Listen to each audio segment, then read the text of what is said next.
Kudus, dalam tradisi Katolik, adalah individu yang diakui oleh gereja sebagai contoh teladan dalam kehidupan iman dan kesucian.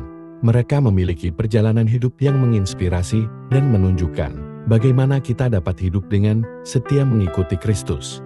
Halo sahabat Pasiarah semua, pada hari ini kita merayakan Hari Raya Perayaan Santo Gregorius VII.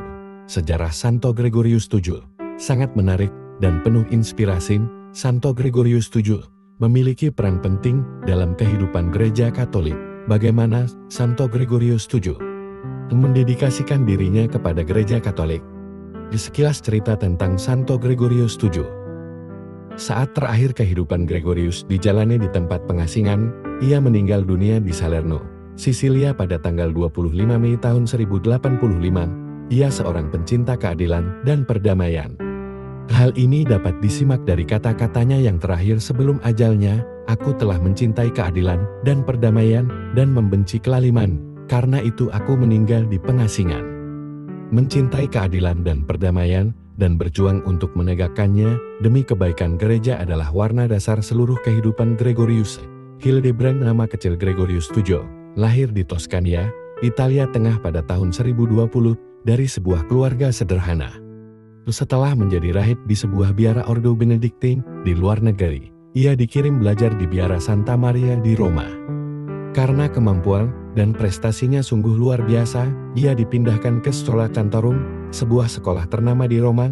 Di sini ia dibimbing oleh Johannes Gratian, seorang imam yang menjadi paus pada tahun 1045 dengan nama Gregorius VI oleh Gregorius VI. Hildebrand diangkat menjadi sekretaris pribadi.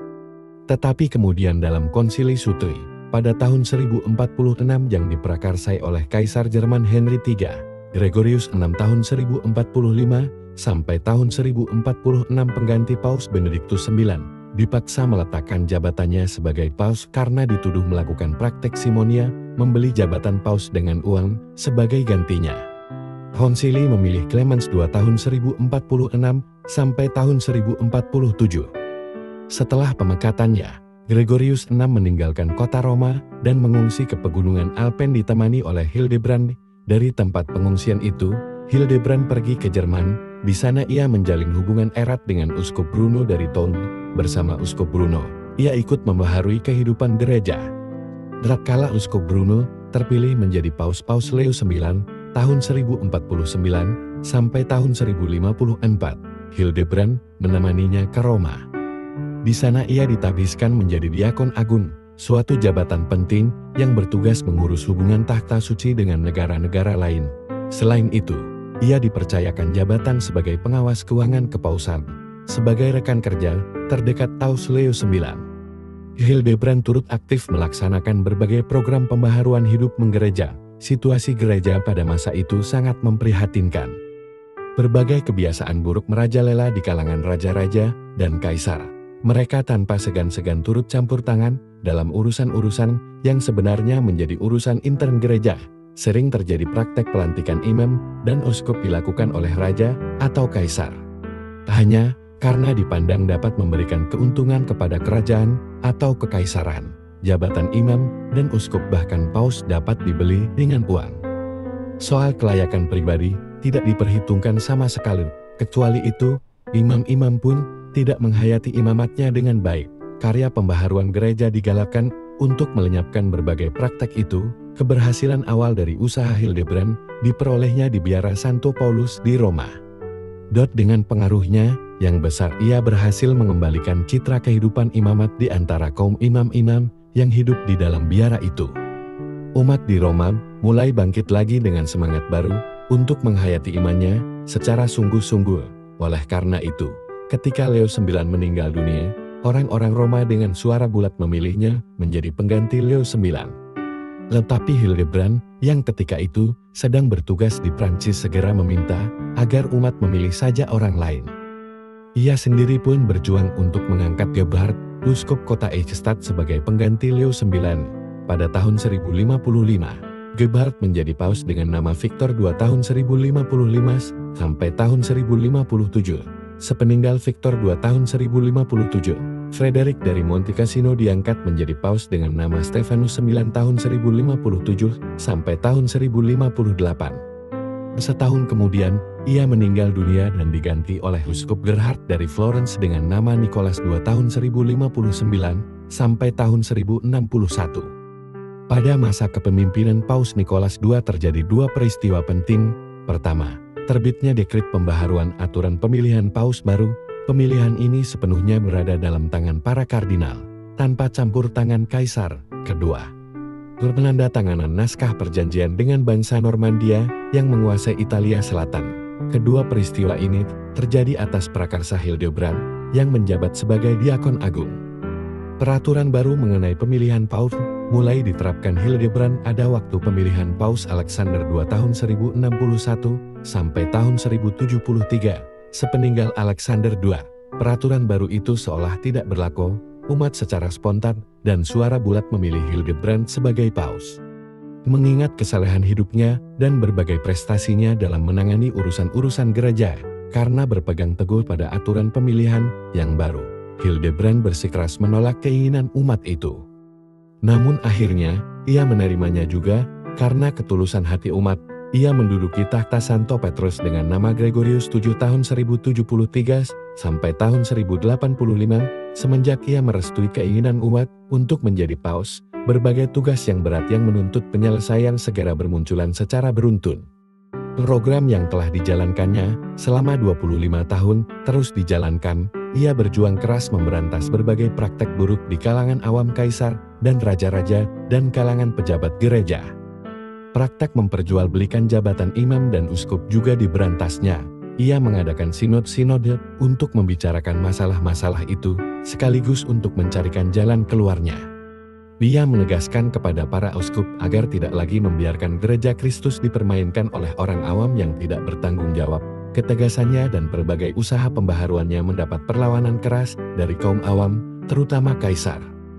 Di Spanyol, Prancis, terutama di Jerman di bawah Kaisar Hendrik IV, para imam dan kaum awam dengan keras menentang kebijaksanaan Paus Gregorius VII. Meskipun demikian Gregorius tak tergoncangkan pendiriannya. Di sebaliknya ia mengutus pembantu-pembantunya ke seluruh Eropa dengan kuasa penuh untuk memecat semua imam yang hidup tidak sesuai dengan imamatnya. Demikian juga semua orang yang menjadi imam dengan cara simonia. Ia menerbitkan sebuah dekret yang dengan keras melarang kaum awam, termasuk raja-raja dan kaisar untuk terlibat dalam hal pengangkatan pejabat-pejabatan gereja. Ia mengekskomunikasikan semua imam yang menduduki jabatan suci dengan cara yang tidak benar dan sah menurut aturan gereja. Bahkan ia memecat beberapa uskup Saxon dan menggantinya dengan orang-orang pilihannya sendiri. Sebagai reaksi, Kaisar Hendrik IV menahbiskan diakon Teobaldo sebagai uskup agung Milan, Italia Utara. Gregorius menentangnya dengan tindakan ekskomunikasi. Pada misa Natal tahun 1075, Gregorius ditangkap dan dipenjarakan, tetapi ia segera dibebaskan oleh umat Roma yang mencintainya. Hendrik segera mengadakan pertemuan dengan uskup-uskup Jerman di Worms pada tahun 1076. Mereka menuduh Gregorius melakukan berbagai tindakan kriminal dan dengan tegas menyatakan bahwa pengangkatannya sebagai paus adalah tidak sah. Lebih lanjut mereka mendesak agar Gregorius segera turun tahta Santo Petrus, melihat bahwa Hendrik IV telah diekskomunikasikan oleh Gregorius. Sejumlah besar pangeran Jerman membelot dan bangkit melawan Hendrik. Mereka berkumpul di tribur dan memberhentikan Hendrik sebagai kaisar Jerman. Menyaksikan peristiwa kacau ini, Hendrik segera mengambil tindakan berani yakni meminta pengampunan paus. Dengan sejumlah kecil pengikutnya, ia berangkat menuju istana Canossa, tempat peristirahatan Gregorius. Selama 3 hari, Hendrik berdiri di halaman istana Canossa sebagai seorang peniten yang mau bertobat. Mengingat kedudukannya sebagai seorang gembala umat yang berkewajiban mengampuni setiap umatnya yang bertobat, Gregorius akhirnya rela mengampuni Hendrik dan menarik kembali keputusan ekskomunikasinya setelah Hendrik berjanji untuk menaati aturan-aturan yang ditetapkan paus dan hukum gereja.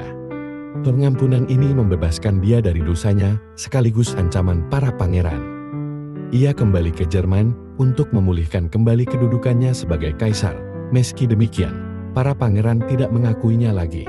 Mereka mengangkat Rudolf, seorang pangeran dari Swadia, untuk menduduki takhta kekaisaran. Perang segera berkobar. Rudolf terbunuh dalam perang itu. Dengan demikian Hendrik kembali berkuasa. Ia lalu kembali kepada perbuatannya, yakni mengangkat kaum awam untuk menduduki jabatan-jabatan gerajat.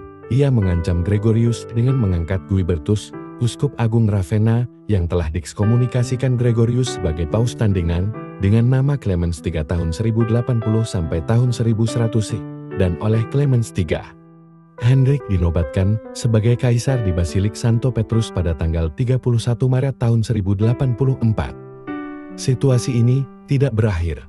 Pangeran Robertus Guiscard, seorang sahabat Gregorius dari suku Normandia di Italia Selatan, berangkat ke Roma dengan kekuatan besar untuk memaksa Hendrik turun dari tahtanya. Dia berhasil mengalahkan Hendrik, tahta kepausan kembali dipulihkan.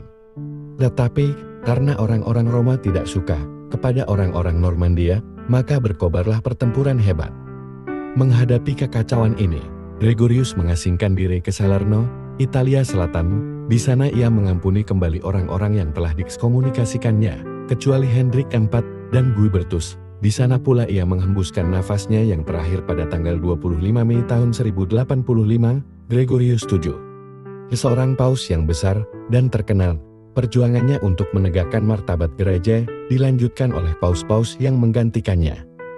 Demikianlah cerita perayaan Hari Orang Kudus pada hari ini. Semoga dengan perayaan ini iman kita bertambah. Amin.